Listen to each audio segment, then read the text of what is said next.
নমস্কার বন্ধুরা, সবাই কেমন আছেন? আশা করি সবাই ভালো আছেন। আজকের বিষয় গীতার উপকারিতা এবং গীতার শিক্ষা।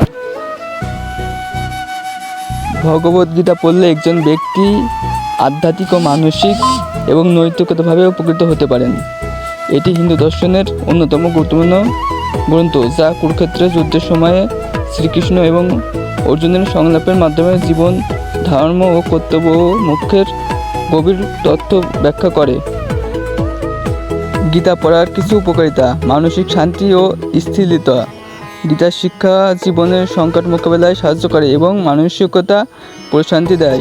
কর্মযোগ্য শিক্ষা, এটি শিখায় কীভাবে আসক্তিহীনভাবে ও সৎভাবে কাজ করতে হয়।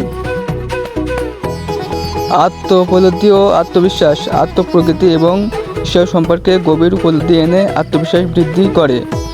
নেতৃত্ব ও সিদ্ধান্ত গ্রহণের ক্ষমতা, গীতা সংকটময় মুহূর্তে সঠিক সিদ্ধান্ত নিতে সাহায্য করে। আধ্যাত্মিক উন্নতি, এটি মোক্ষ, মুক্তি এবং সৎ জীবনের পথ দেখায়। নেতিবাচকতা দূর করে, দুঃখ, হতাশা ও ভয় অনুসরণ করা অনেক উপকারী হতে পারে।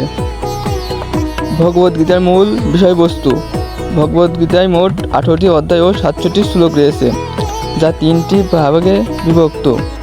এক হচ্ছে কর্মযোগ, সঠিক কাজ ও কর্তব্য পালনের গুরুত্ব ব্যাখ্যা করা হয়েছে। 2, ভক্তিযোগ, পরমাত্মার প্রতি নিষ্ক্রিয় ভক্তি ও আত্মসমর্পণের শিক্ষা দেওয়া হয়েছে।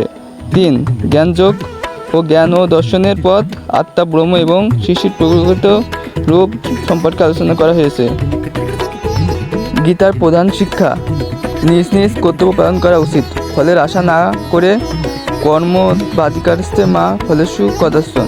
শ্রীকৃষ্ণ পরম সত্য এবং তার শরণ নেওয়াই মুক্তির পথ। আত্মা অমর ও অবিনশ্বর, ধর্মের পথে অবিচল থাকতে হবে, যদিও তা কঠিন হয়। ভগবদ্গীতা শুধু ধর্মীয় দৃষ্টিকোণ থেকে নয়, বরং দর্শন ও নৈতিকতা ও জীবনের বাস্তব শিক্ষা হিসেবে গুরুত্বপূর্ণ। এটি শুধু ধর্মের নয়, বরং সমগ্র বিশ্বের এটি একটি অনুপ্রেরণাদায়ক গ্রন্থ হিসেবে গণ্য হয়। গীতা শব্দের অর্থ গান বা সঙ্গীত। ভগবদ্গীতা অর্থ ভগবানের গান বা ঈশ্বরের বাণী। এটি শ্রীকৃষ্ণের মুখ থেকে হওয়া দিব্য জ্ঞান, যা মহাভারতের ভীষ্ম পর্বের অংশ।